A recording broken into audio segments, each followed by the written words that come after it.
here. Thanks for having me. Dude, thanks for taking the time. I know you know, time's very valuable for musicians. I always appreciate when people jump on. Man, when a musician's like, hey, I've got a thing to do today, that usually means that's like the one thing for the day. But there's a lot riding on that one thing. So you got to make sure you're there on time. Yeah. Uh The rest of the day is just kind of like, figuring out what your next few months are going to look like. So yeah. it's a weird cycle that we got to be in for sure. Yeah. So now do you do music full time?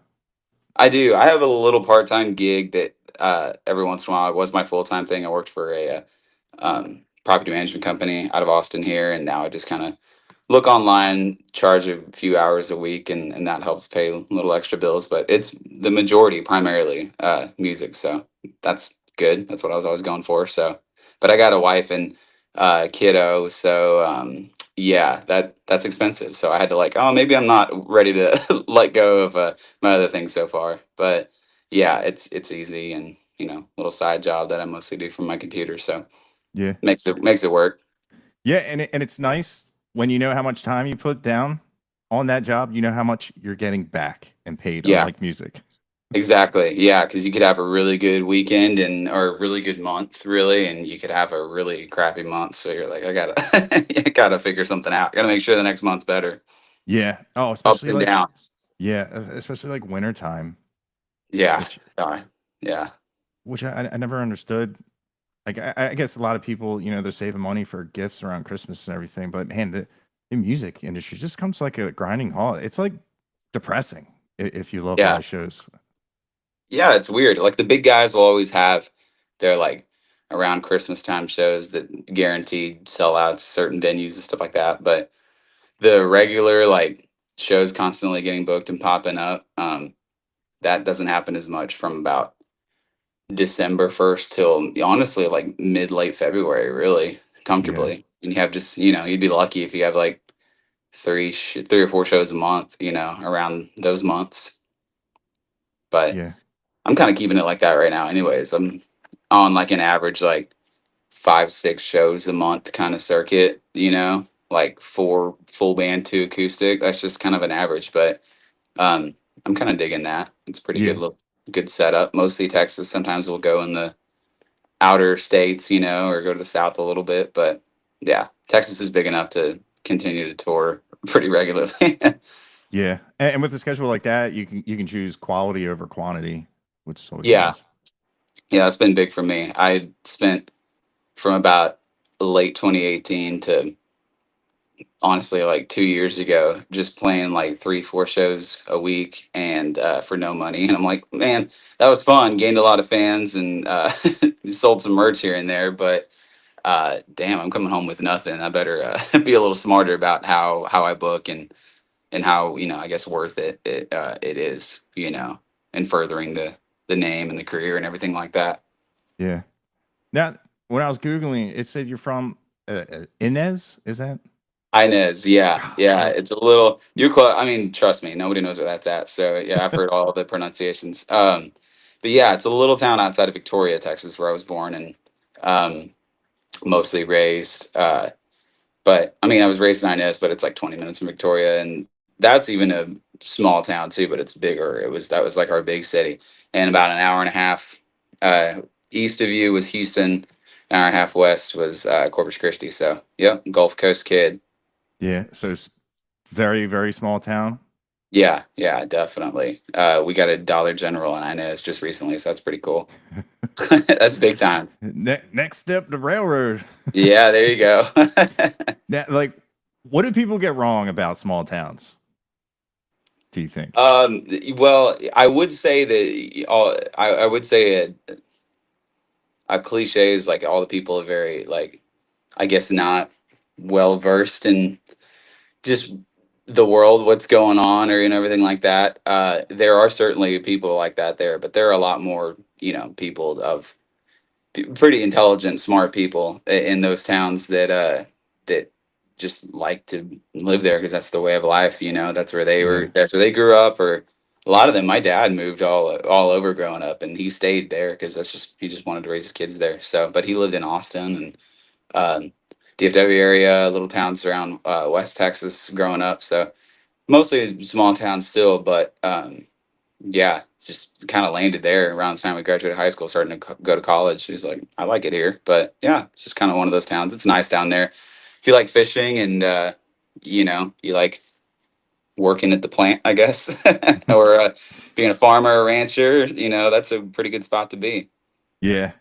Yeah, it's we have like some just like ghost towns of old like one town, one plant kind of cities, and like where the company just builds a neighborhood right by the place. Yeah, And man, it's like, like they have like just say like they have like the company store, and it's like this whole the community like job life, even taking it home. It's so like single minded. It just to live like that. yeah, yeah, it is. And I obviously was like, I'm gonna be a big time famous musician, so I I moved out of there, and I was gonna move to Austin, because a lot of my dad's family was around there, and I had gotten pretty. He was big, like Robert Earl Keen and Jerry Jeff Walker and all those, like the OG Willie, all the OG Texas guys from the '70s. He was real big into '70s and '80s, and so that's where I kind of got the love for this Texas music thing and understood what that was, and got to see, luckily growing up in Texas, when they'd come through around that area, you get to see some of these guys live, growing up. And even when we'd go visit his family around Austin, the Broken Spoke, or, the venues around Dripping Springs, like Mercer Street Dance Hall or Copeland Dance Hall, just east of Austin, all these cool venues, Nutty Brown, when that was still a thing, seeing shows at those places. It's like, dang, this is like, there's a whole thing here in Austin. This is kind of you know, where it started, and this is where it continues to really kind of happen. At least it's the epicenter of it, as far as Texas music goes. So, one can argue Fort Worth is kind of that too, but there's different pockets of it for sure. So, but I was broke and I couldn't live in Austin because it's expensive to live in Austin. So I moved to San Marcos, and that's about 30 minutes south of Austin, where Texas State University is, and took some classes there and formed a band, and was finishing up writing my first record around that time. And that's kind of where it all snowballed from there. Got a band together and started hitting the road. Now, was there a certain show or a certain moment that music, instead of just being in the background of your life, became to the forefront where you're like, this is what I want to do? I had a couple, I guess a couple of those. I guess the very first would be sitting in class when I was in high school. I was probably like maybe eighth grade or freshman. Um, and I was probably about eighth grade. This is when it was around the time I was picking up a guitar. Uh, I was in class, and I was sitting behind this pretty girl in class, and this teacher, it happened to be probably one of those days at the end of the school year when you're not doing much. Teachers playing the radio in the class or just kind of killing time, and they were playing Kicks 108, which is the Victoria radio station, shout out. And they were playing George Strait, because they played George Strait like 5 times an hour at this radio station, like most good country music stations in Texas do. And She'll Leave You with a Smile by George Strait was on. I knew the song, of course. I was kind of singing along to it under my breath, as we were kind of sitting there. And this girl turns around behind me and goes, "You got a pretty good voice." I was like, and that's all you need is that, as a kid that age, you get a girl to tell you have a nice voice. You're like, well, I guess this is what I'm going to be doing for the rest of my life. So, luckily, I was already kind of picking up a guitar and learning chords and stuff like that, and honed in on the voice a little more. Started writing songs not too long after that, and by the time I moved and wanted to really do the thing and start a band around like 1920, um, I had a pretty good collection of songs that I kind of litmus test through acoustic shows back home and around there, and I got a good education, I guess, of like what good songwriting was. I had a lot of great songwriting mentors, even if they weren't, I didn't know them personally, but I listened to those guys like Robert Earl and Hayes Carl, and Turnpike Troubadours, and those guys were, I mean, that's great songwriting. So I wanted to get, and I loved like I loved a lot of the radio stuff too, on country radio that was maybe a little older. Um, and I just kind of wanted to garner you know, all those influences and kind of form a sound. I also loved blues and rock, and Stevie Ray and Southern rock, and stuff like that. So a little bit of everything kind of in the melting pot that became my sound sort of by accident, which is based on the songs that I was writing. And that whole first album of mine, Stronger Ties, those songs are as old as, from 16-year-old me to 20-year-old me right before making that record. And I had no idea what I was doing making that record. Just made it up here in Austin, studio called the Zone Studios. And once I was done with it, we started reaching out to certain people in the business. And this one guy named Trey Newman was actually Park McCollum's first manager, and he had some ties to Victoria. I think his parents lived there, so knew like a friend of a friend. And we sent it to him, and he's like, "This is pretty good." And that was kind of the first guy that took a chance on me and started booking shows with me. And then we snowballed into getting represented on William Morris, which is a little bit bigger booking agency. Started opening up for guys like Parker and Randy Rogers, and doing our own stuff. Started headlining venues like Cheatham Street and San Marcos and getting people in there actually. So it's just kind of been a slow grind of building fans and putting music out ever since. Nice. Now, when you say like when you're listening to music and you're like studying the songwriting, are you looking for like a formula or a method? Yeah, I think I was at first, and then I kind of realized there's really is none. Just like when it's good and when it's not. And I'm kind of one of those songwriters. It's like it's either something on the guitar, like a cool little melody that I will sing something to or hum something to, and be like, oh, that could be something, or it really is like a hook line or something that words kind of strung together that I think sound cool. And I'm like, oh, if it hits me right, a lot of times I feel like I have an idea that's cool, and it just falls flat when I start putting it on paper. But a lot of times it can go well, and I love co-writing too. So I've gotten to write with a lot of great songwriters like Adam Hood and Josh Greider and Wade Bowen, and Ben Danaher was another guy I love writing with. And obviously those guys will teach you how to find the magic in these ideas. Yeah. Yeah. But Yeah. I've actually had the opportunity to talk to a bunch of them, and yeah, they're awesome. yeah, It's cool to pick their mind and really, definitely. yeah, and they act like it's no big deal. It's no thing. I just get a pen. I just write songs. And like, yeah, but we Yeah, we need to and know that's the secret. yeah. What's the process? And that's the thing. That's why you can never get a straight answer to that question, because there really is none. It's like it's just kind of you either have it or you don't, and that even sounds too arrogant because we feel lucky when something really good comes to you when you're trying to do it. I think it's just doing it a lot and staying persistent like everything else, um and really listening to music and figuring out what works. Not only what works like on a commercial level, but just what works for you. Like I always, when I'm writing a song, I'm always like, this is something that I feel like I would want to listen to, whether it Yeah, sounds like something that is big on, in the zeitgeist of things right now, or something that sounded like it would have been done, decades ago. It's maybe not so cool, or something that's more songwritery, or it just, if it's something that really hits you, it's gonna give you that extra jolt of inspiration that's gonna continue what will hopefully be a great song by the time you're done with it. yeah, and I definitely appreciate like clever songs. Like your one song, I always mess up track titles, but "You Make Me Hate This Town," where it's just like you just go through all the Oh, things in angry, town. angry at this town. Yeah. Yeah, yeah.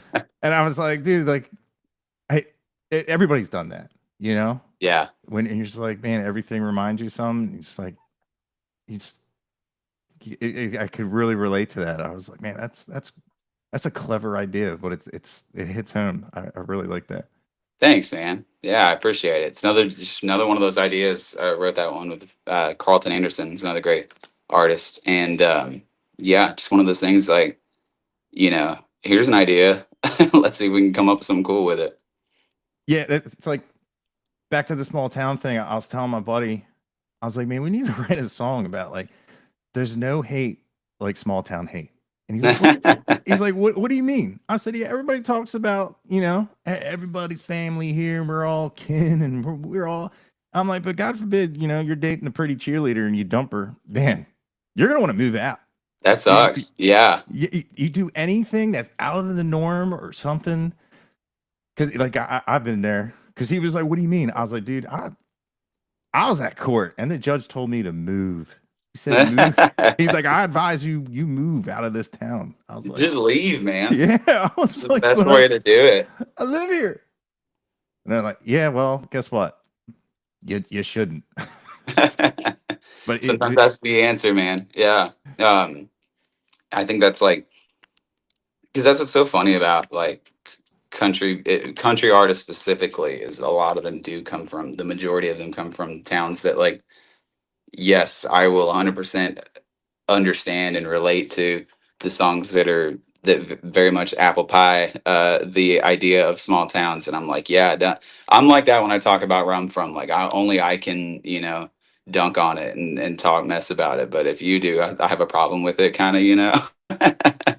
So I get the weird relationship that a lot of, mostly artists who have all had to move out of that town to get to do this specifically, write songs about how much they love and hate it at the same time. yeah, yeah, and it's weird. Like a lot of people I talk to that come from like the small towns that are doing fantastic, making great music, and like doing really big shows with big names.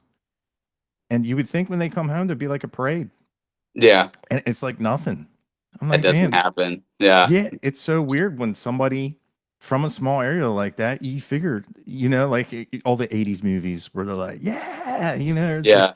there's no pep rallies. It's like you come home and it's just like, oh, really?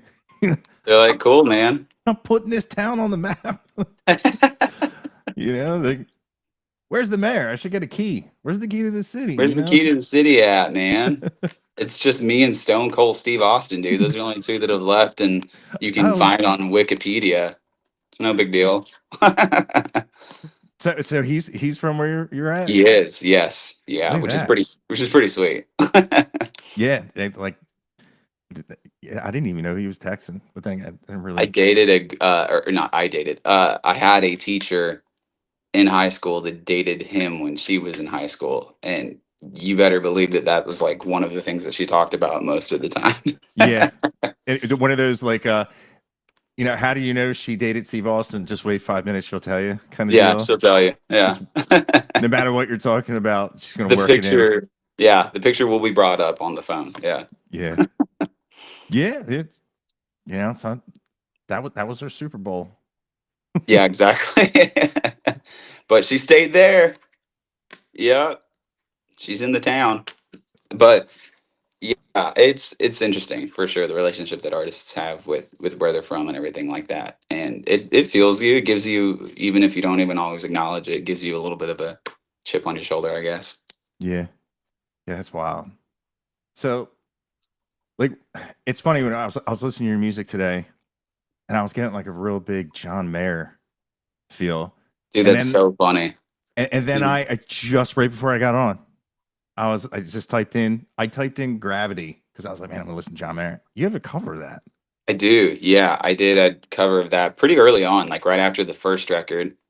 I wish I could go back and redo it because it wasn't really the best. I don't like the recording personally, but um, I love John Mayer's music. His music came like to me when I was probably like, I'd always known like the big radio hits, like "Waiting on the World to Change" and stuff like that, "Bodies of Wonderland" and stuff. But it was when I like really dug into like Continuum with Gravity, or like "I'm Gonna Find Another You," "Dreaming with a Broken Heart." I was like, this guy's like guitar great playing, of course, like he's a great guitar player, but and I'd already been a Stevie Ray fan, so that was an easy, you know, easy invite into his guitar playing. But I always, which I don't think is talked about enough, is his songwriting is phenomenal. So I'm like, this is really good. So I Yeah, became a big fan of his around that time, and definitely still am. Big inspiration for sure. yeah. Even if you've never heard him, even like his track titles, like "Slow Dancing in a Burning Room," like just Yeah, even the song titles have you thinking of like, man, that's that's you, good. yeah, and it puts moving pictures in your head of what does that mean, whatnot, and like he's definitely a lot of people they only know him from like Your Body is a Wonderland and those, and they have no Yeah. idea just how. I think he's a really good guitar player, and I see so many people on TikTok being like, who's overrated? John Mayer, and I'm like, what? Like, No, he's a great guitar player. And yeah, people should talk more about what a good songwriter he is though. You dig into like Born and Raised or like Search for Everything, the albums that aren't as well known, and you like listen to the lyrics. They're all written by every song. He's just the sole writer too, which is crazy. yeah, Yeah, great songwriter for sure. yeah. I just love it. He's got soul, and it's not as fast. It's not as not like Steve. You know what I mean? Like aggressive, like Steve Ray Vaughan. He Yeah, came out and like if you were wearing a hat, it was gone. You know, yeah, he just blew the roof off the place. But my God, I do. Steve Ray Vaughan is one of my favorite, and I remember the first. If I could go back to the first time I listened to him, man, I would probably like hit myself because I I remember wish I listening. could go back, yeah, to that first moment because, like, I would just watched a TikTok the other day. Like, you get reminded of how good he is. Like the intro and like first 2 minutes of his Voodoo Child performance, the first Dawson City Limits performance he did. Like, God, you just forget. Like, what a yeah, aggressive is such a great way to describe him, but like also just entertaining, like Yeah, so good, so like raw, and people will, of course, the guitar snobs will be like, well, he's not as like technical, like, dude, he doesn't need to. It's badass. It's just everything he does about his guitar, everything about his guitar playing style is just pure badass. Like, holy hell, like this is so cool, you know. And yeah, really, at the end of the day, that's what people care about. yeah. I just remember the first time I listened to him, I'm like, man, this guy's really good. Then you watch him, and it just blows your mind. Like when he puts the guitar behind his back, and it's Yeah, still playing just as fast and with the same precision, and you're just like, dude, you're just watching something like I couldn't imagine like if his brother never played guitar, you know, like oh his yeah. older brother used to like beat him up when he found him with his guitar, which is crazy. Like, what if his brother didn't play guitar? Like, would he have found that passion in anything else, or was he just born to play that Yeah, strat? yeah, it's insane, dude. I think that I'll take, since I always lean like more towards loving music that's a little more soulful or a little more on the blues side. I'll take a guitar player like him, and I love Eddie Van Halen, and I think he's a great guitar player. But I'll take that style. Like, I'll take Stevie Ray over Eddie Van Halen any day. I'd much rather listen to like the Stevie Rays and the you know the Albert Kings and just those guys, BB Kings that are just Stevie. I mean Jimi Hendrix, Eric Clapton, those guys that are just masters of it, that Yeah, really lean into the soul and blues aspect of it, you know? yeah. It's amazing what they can do with just two notes, with just their Yeah. vibrato and their bends, and it's crazy. Like I growing older, I grew more appreciative of like BB King because you know growing up, Eddie Van Halen. Let's tap. Let's play eight Oh, yeah. million notes a second, and I was obsessed with like speed and. The 80s was like if you were not a technical guitar player, you didn't have a band. You know, you Yeah. needed to sweep pick and hammer on, hammer off, and do all kinds. They You play play the like Zach fastest. Wild. Yeah, yeah. Oh Yeah, my! dude. The first time I heard Perry Mason, because it's funny, is like back in the day, Columbia House, they'd send you like 30 CDs for a penny, but Yeah. you had to buy like the CD they sent you every month, which no one ever did. That's why they're not around. But like they sent, Osmosis, and I was like, oh, Ozzy Osbourne. Like grew up. My dad loved Black Sabbath, and I liked Ozzy's old Bark at the Moon and all that. And I remember putting that on and just hearing it sounded like Angry Bees. It was the first time I ever heard like a just that the fuzz to like where he destroys it, at the point of almost a destructive guitar sound that would sound you wouldn't want to listen to it if it was by itself, but it just worked. And Yeah. that, oh man, I was like, dude, this is crazy. It sounded so different because for a while, everybody had their own sound, but no one had a sound like that. And that's what I miss about like old music. Like, of course, like if you can play, you can sound like Stevie, but you can't play like him. But like Yeah. a lot of the music, that's why I started. It's funny. It's like when I tell people, like I like really pigeonholed myself because like I found what I liked, and man, every time I turn on the radio with like it's everything sounded the same.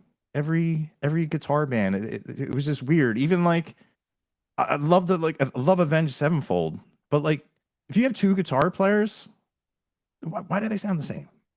You Yeah. know, like I love like because your tone is it's your personality. Like Yeah. and it's something that you craft. Like when you're playing your guitar, man, that's the first thing I'm listening to is like your sound, especially like you can have the rhythm that you know your mid range. You keep the glue together, and that's your rhythm. But your solo tone when you step on your solo, that's you. That's you Yeah. know it's just weird. Like I wouldn't want to sound like anybody else in the band. Like, oh, what are you using? Oh, I'm using this. Well, I'm not using that. You know, it's like you wouldn't go to the bar with your buddy who showed up with the same shirt. You'd go Yeah. change. You know, unless Good it was like change. a band shirt. You know, and you show up, you're wearing the same striped polo. Like, nah, Nah, dude, I'm gonna go home. yeah, you got a white T-shirt under there because that's what you're wearing. But yeah, it's now like when like from your first album on, have you always has that been a struggle to find like your sound, or was that just Yeah, something that just came? absolutely. I notice it. I don't know if it's as noticeable to the outside listener, but I definitely do. And part of it, like where I give myself grace, is like my first record was I was 20 years old. Like, Wow. yeah, I was good, but I don't. You still don't know. So like, I knew I could play guitar good enough to like come up with some cool chords and some cool riffs every now and then. Uh, I'm still primarily an acoustic player, anyways, because I just love being the songwriter guy. And I had a decent enough voice to pass, and I was a decent enough songwriter.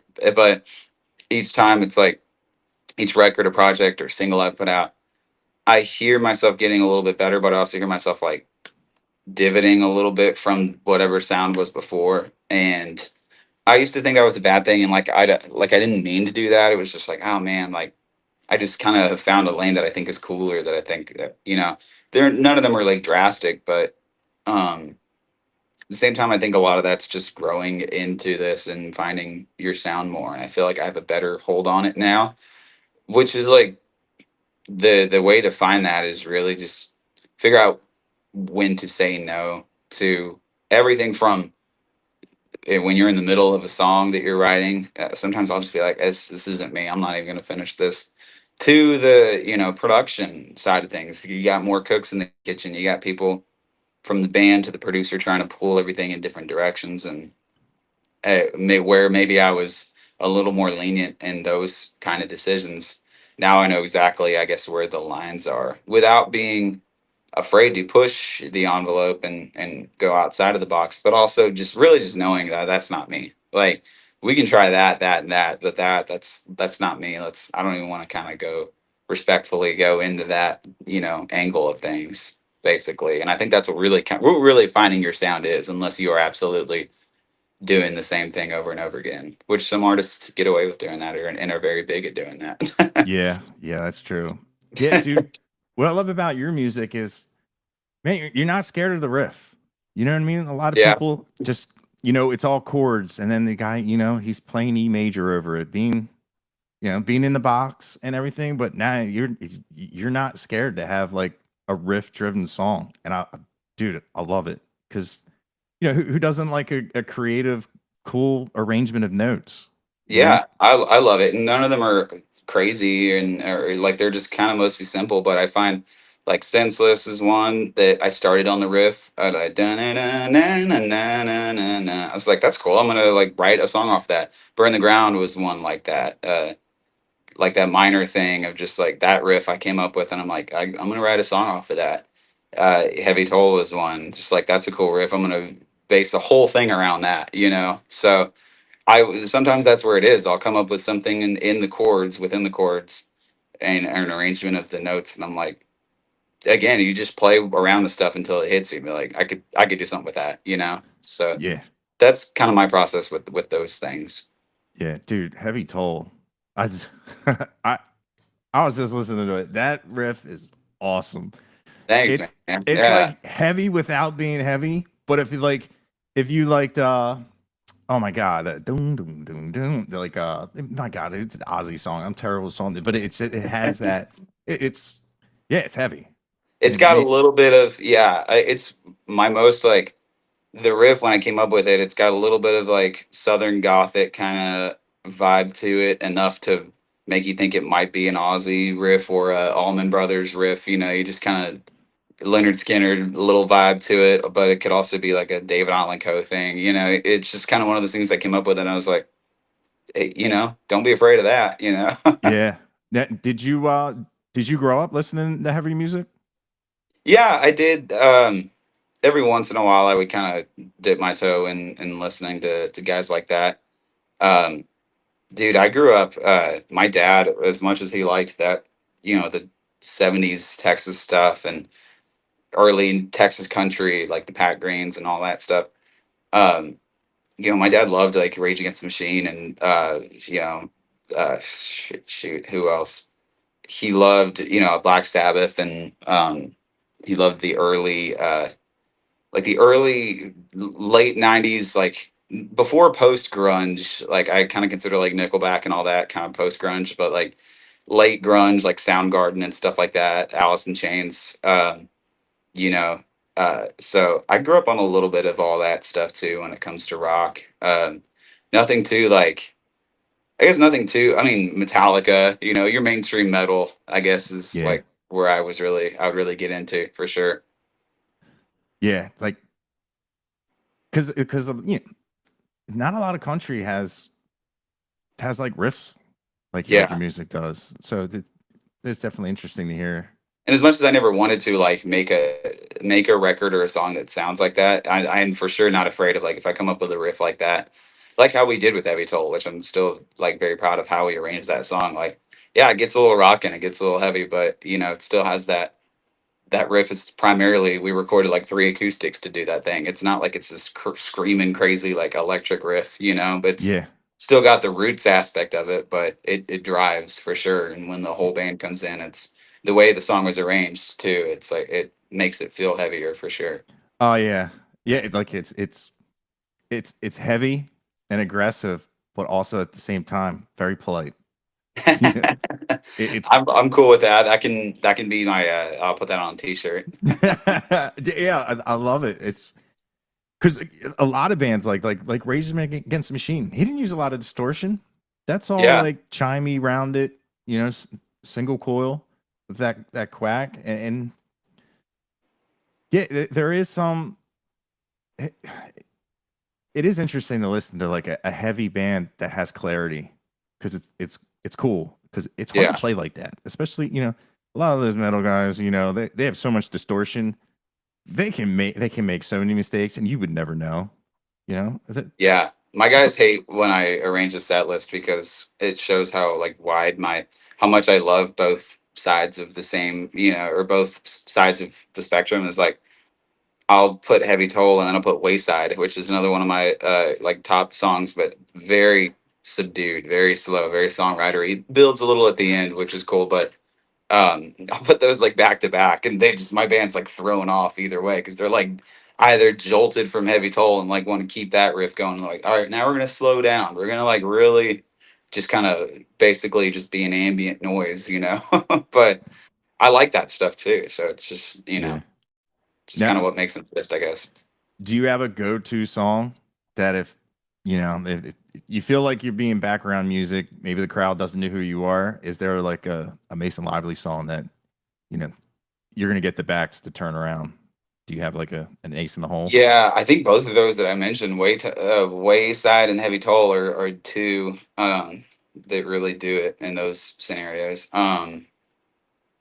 Love Ain't Done a Damn Thing because somehow like that's like a I am in no way, shape, or form do I have hits, but that one always feels like my hit because somehow I don't know. Like I know did some stuff on like TikTok or whatever, people making videos on it, but it's like everyone in the room, at least one person, or at least everyone in the room has heard that song once, and they'll come up to me after a show and tell me, even if they have no idea who I am and I'm opening for somebody or whatever, you know, they'll be like, "I have heard that song, and yeah, I like it." It's like, "Oh, cool, sweet." Now, I know after a show, people have to come up to you and say, why aren't you huge? What do you, because I know it, like the pretty much everybody I've talked to, and you listen to music, and it's like, dude, it should be everywhere, you know? Yeah. And then like, but do you ever get like frustrated, you know, or you know, like what's your answer if someone comes up and asks you that? I'm just like, dude, don't even look at me. Look at how many other, go down a rabbit hole of so many other dudes that should be huge. Like there's the more you get into this, and especially in this scene, the more you realize how many super talented guys there are, guys Yeah, and girls, that aren't huge, you know. And I ask myself that for some of these other folks, and when I do myself, I'm like, damn, like this is a tough business to be in. Only the very very few hit a certain level to where they're selling out big rooms everywhere. You know, um, I it used to frustrate me more, but now I'm kind of like the worst thing you could do is stop. So why would you let that discourage you? Keep going, basically, keep playing and keep meeting people, the right people, and surround yourself with those folks and keep writing. You know, yeah, that's one of the most important ones. And keep playing shows, writing and playing shows. You could do you could just make a million TikToks a day and hope that one of those hits. And that seems to be the route that people are going. But at the end of the day, man, you gotta like know what you're doing when you're writing a song, know what you're doing when you're on a stage. Those things will truly, I think, never go away. yeah, yeah. And man, people respect you more if you cut your teeth on the scene, and you know how to set up a stage. You know, if there's no sound guy, you know how to hook up a mixer. Like Yeah. there's skills because you might be opening up for somebody, and they're like, "Hey, man, do you know how to run a soundboard?"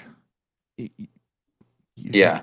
If you go, yeah, and they having value in other things, and are like, "Hey, you know how to use a camera?"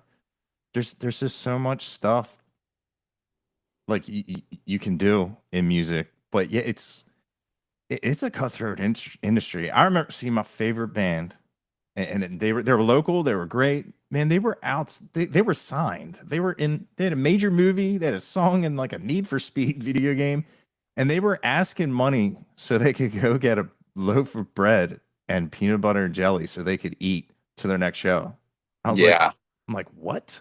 They're like, yeah, and yeah, and that's when I learned like, yeah, you get a record contract, you get that record deal, and they give you that money. That's a loan. You got to pay that back. Yeah, and a lot of the guys that are on the labels, where I always thought maybe that's the answer. Maybe I just keep pounding the pavement until Columbia or Sony or whatever like shows interest. But I meet guys and gals on the scene that aren't in much better stages of their career that have been on a label for years. So that's not the answer. It's just Yeah, showing up and continuing to improve your craft. I think whether you're signed or not.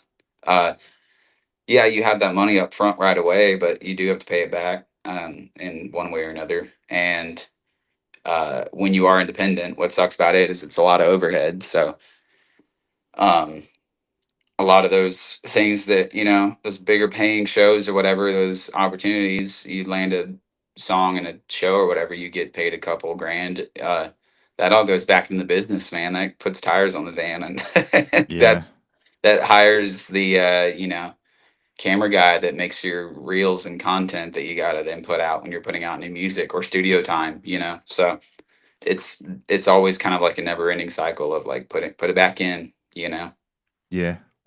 What's been the greatest addition that you've made that's paid for itself with long Oh, I mean, thought thinking? I don't know. I've never taken out a loan. I've always like I've saved money at the beginning, and then I got to where I got some money from my dad that I paid back, and which was basically just to pay for half of the van that I bought so that we could hit the road and start playing and stuff. Um, so I can't really like attest to that, but I think just being continuing to like I try, if there's anywhere in this whole thing that I know that I've gotten better at, it's two things. It's like networking, meeting the right people that are in the business and in the music scene, I guess the industry type, and also just purposely getting better at every aspect of the creative process, whether that's being a better singer, songwriter, finding a better studio. Even that didn't even mean like the most expensive studio. Like, just means the one that you're really vibing with and that you think are going to bring the best sounds out of you and what you do, and that you like the engineers or whatever, and just getting the best product out there. And so far it's the best that I can do. I'm not saying in any way that it's a great, like, I think I'm all right, but it's the best I can do what I put out. So, and then putting on a great show. Like, I feel like I've gotten I guess I've made as much progress as I have so far because I think I've always picked the best guys to play in my band with me, and we've always tried our hardest to put on a really good show, whether we're playing for 20 people or 2,000 people, because we've done both, and we try to really like sound good no matter what. Yeah. Yeah. Now, if somebody, is somebody that's a fan and they say, describe Mason Lively's music, what would you want them to say? Like, do you have like a I've heard a couple different things. One time, someone said your music it's like sad and loud, which I thought was really cool. Which I really kind of wanted to put on a T-shirt, but not all my songs are sad. Uh, it's funny because it's kind of like what you said, like jokingly, like aggressive but polite. Like I've heard those two, the what people would consider the opposite of whatever word they're saying, put together a lot. Like I've heard like gritty but smooth. Like I've heard um, you know, dark but light. So I don't know. I mean, people will compare me to certain artists that I'm like, that was nowhere on my radar. Like I don't even, but that's cool that I sound like that guy. Um, People will call me Americana. People will call me country. I like to think I'm kind of in between the two, like right where I guess the line is that separates whatever that is. I'm hovering over there. Um, but I don't know. How would you describe it? yeah, I don't know, but like that's man, I had an interesting talking to Shelby Stone and Colby Acuff about when people say, what is your genre? And Shelby said, I'll say country if they know what Texas country is. Yeah. And Colby Acuff was talking about like that you need a place to live because he said they made Americana up to get rid of people like that. Like Yeah. that people that actually are, it's weird, that are playing country music, Yeah. like just not the radio, the buzzword, the formula. Yeah. But yeah, it's weird.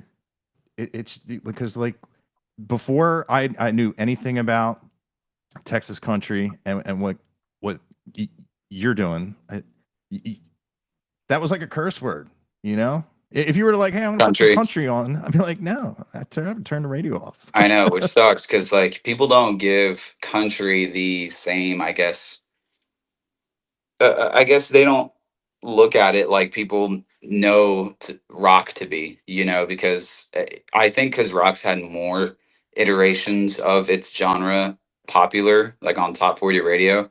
When someone says, "Oh, we play rock," you're automatically like, "What kind? Yeah. Is it Nickelback? Is it Slayer? Is it uh, you know, 3 Days Grace? Is it Three Doors Down? Like, is it Stevie Ray Vaughan? Like it's considered rock. It's blues. It's just blues with a little distortion. Hmm. Um, is it Oasis, which is basically just acoustic? Like, well, what kind of rock? And country is the same. Like people automatically think, oh, country is what's played on the radio. That's its own thing. Like even if all that sounds a little different from each other, like if you automatically think, oh, I don't listen to country because I hear what's on the radio, like, dude, you're missing out on so many more different little pockets of what country is because you're going to hear something along the way, whether it's like something that it's a little leans a little more bluegrass or leans a little more blues or southern rock or something that leans a little more folk singer songwriter, Americana country, just your straight up 90s honky tonk country, Bakersfield, Texas, deep south, Oklahoma, Kentucky, there's so many different variations. Alt country, like the Luceros and American Aquariums and old 97s. Like there's so many different versions of it that you gotta like. And I think we're finally as big as like some of these guys are getting. I hope that that's finally starting to like come to light because now people are finding their influences and be like, this has been here the whole time. Yeah. People are going back into the '60s and late Nashville sound era, which was like also very diverse. The outlaw country scene was very diverse. Every iteration of country music since it's began has had all these very different sounds from each other. They just, for some reason, they just the popular stuff, the top 40 radio popular stuff, was never didn't cover that spectrum of subgenres as I guess as well as rock did. Whether that was on purpose or that was just because that's how it happened. Yeah. Yeah, it's wild. Like I've only been doing this for like maybe 3-4 years, and it all kind of like started when I had to play guitar for somebody that was like that. I mean, he went on tour with like Morgan Wallen and Jerry Roy. Like he was on the up and up, and he pulled up, and I'm in the parking lot listening to some songs. He's like, "Man, I appreciate that." I'm like, "Yeah," just because it's the first time I've heard it. And he's like, "What?" No, I'm like, dude, I until today, I did not know who George Jones was. I didn't know. I remember because they don't have the names on the set list. I just remember going Troubadour, and I just you type in Troubadour, who sings Troubadour, and there's a lot, and I'm like, oh, Yeah, George Strait, and I'd heard Waylon Jennings' name before, but I never heard him. yeah, And it was wild. And then they like sit down and like you listen to all the old guys. I'm like, man, this stuff's good. And you find some voices you like, you find some sounds, and they were all so different. And I love that about them. And then like you go like, how did this spawn the stuff that I had heard on the yeah, radio? And it because like man, that was it. I no offense, Christian music. If you would say that, I'm like, no, I just don't like songs about the one same thing. Like it's yeah, if Metallica sang the same song, the same thing, I just want to get into it. But yeah, when you said country, I just was, friends in low places, and achy breaky heart, and now like it's like they're using 808s and just that, man, and it's yeah. all the same song, and then starting the channel and finding out like, dude, like there's a wall and you have to get past that wall. And once you just get an invitation and you just, you know, you That's just what it feels like almost. And that invitation can be like the buddy of yours that does know his stuff. That's like, dude, I'm not talking about Morgan Wallen. I'm talking about like this, that, whatever the person likes. Like I get if you like some of that thing of Morgan Wallen or whatever. It's just like I think like country radio has always thought that the average country listener honestly is just like kind of like the base that we should just pander to and give spoon feed the same stuff over and over again. And a lot of it being good on country radio, especially in the 90s and 80s and stuff like that. Yes, but this whole time there have been a whole lot of other different guys doing really cool stuff, yeah, subgenres of country music. Yeah, but it's interesting because like yeah, we don't think of when someone says they play rock, you automatically go what kind, and nobody does yeah, that for country. Like, well, don't assume I sound like who you're thinking about right now. Don't assume I play a full set of yeah, achy breaky heart because I don't, dude. yeah. And there are a lot It, of guys who are incredible that don't. Yeah. yeah, it's like the first time I heard Pecos and the Rooftops. I was like, this is country. I said, these guys are playing hard, and Yeah. the song matter. Like, as any dude can relate to this damn song. And I'm like, dude, this is heavy. Great songwriting, and it retained all the heaviness that I loved. Like different guitar sounds. It didn't have like, here's a little gap in this. Let's just put some steel and just Yeah. stuff. It doesn't fit. And I love how people approach it like a band, like they're making a song, like, like no filler, no, just because people were expecting this. And that's what, once you get in there and you get into American Aquarium and you get into all that, and because I always stated, I never liked pedal steel, and I just went to first American Aquarium. I was like, oh my God, Yeah, I felt dumb. that dude's killer, dude. I never heard it played like that, like musical. He was an instrument, because normally I always said it sounded like Cats on Fire. It's just too much reverb, and it's just like, how can I not hear the cymbals? I should. It's just, man, and yeah, I was like, it takes so much to take my eyes off a guitar player, and I stared at that dude's hands Yeah, it's all night. nuts. Yeah, Yeah, and every time I've seen them, I've done the same thing. Like that dude is killer. yeah, oh, and oh, it's just like, I'm like, I repeat this all the time, but dude, BJ, he So good. is, he becomes a demigod.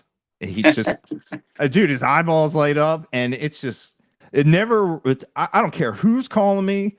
I am not picking up my phone. I am not. This is my time with him.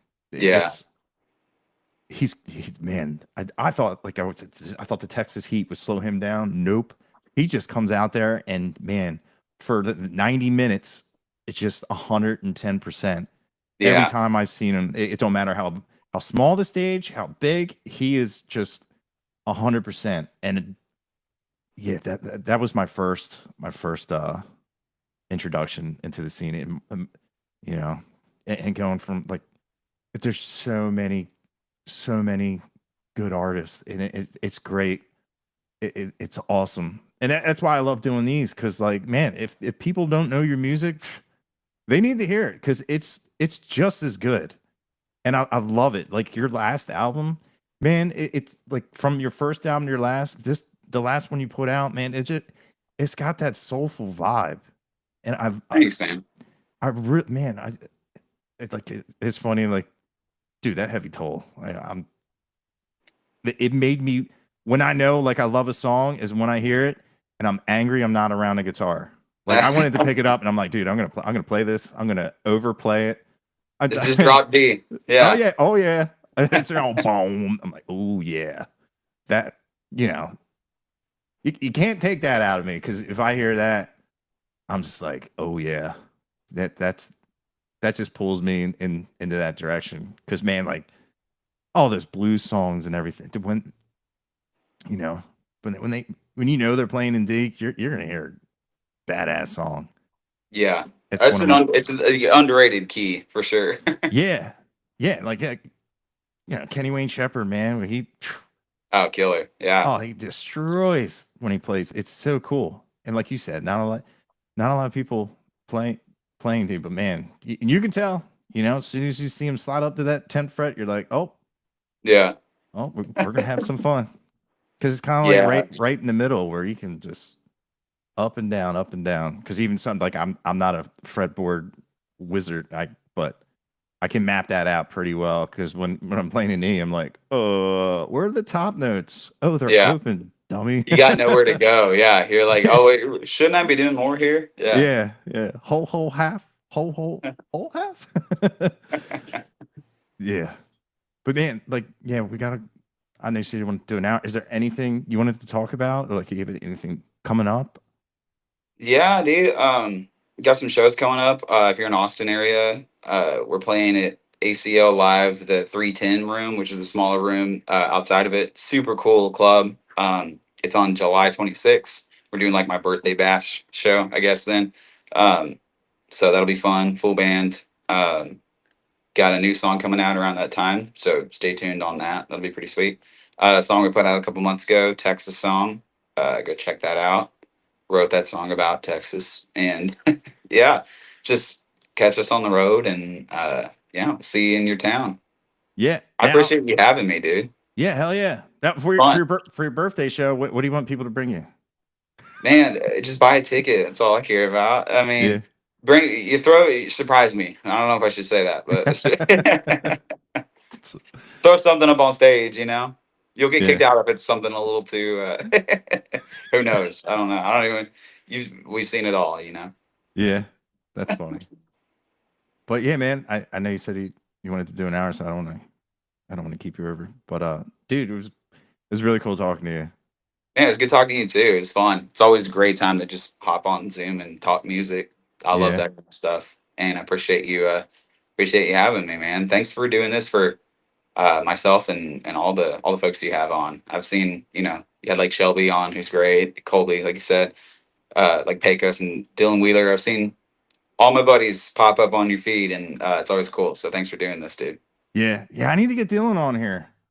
They yeah, he's one of my favorites. And I Have just you saw not had him? I thought I saw a clip of maybe not, maybe somebody else. But no, I've hung out with him a lot though. I was yeah, very lucky that Code took him out here on the East Coast.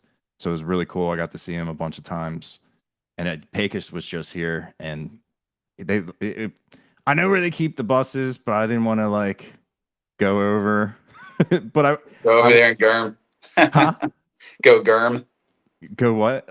Germ, I do not know that term. So No. Germ is when you are being a little too, not you, everybody would probably knows who you are, would be like, but that person that's just lingering a little too much Oh. backstage that somehow got there. Maybe they were like a friend of the guy, of someone running the show, and Oh. they just will not leave the artist or the band alone. And you'll see them again the next time you're around town or close to town, and they won't leave you alone.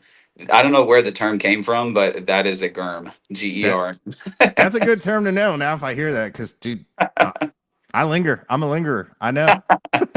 I'm sure you have better social cues than that. But of course, throwing a bunch of alcohol on the mix can kind of, I'm sure, blur the lines of anybody's social cues and make anybody into a germ.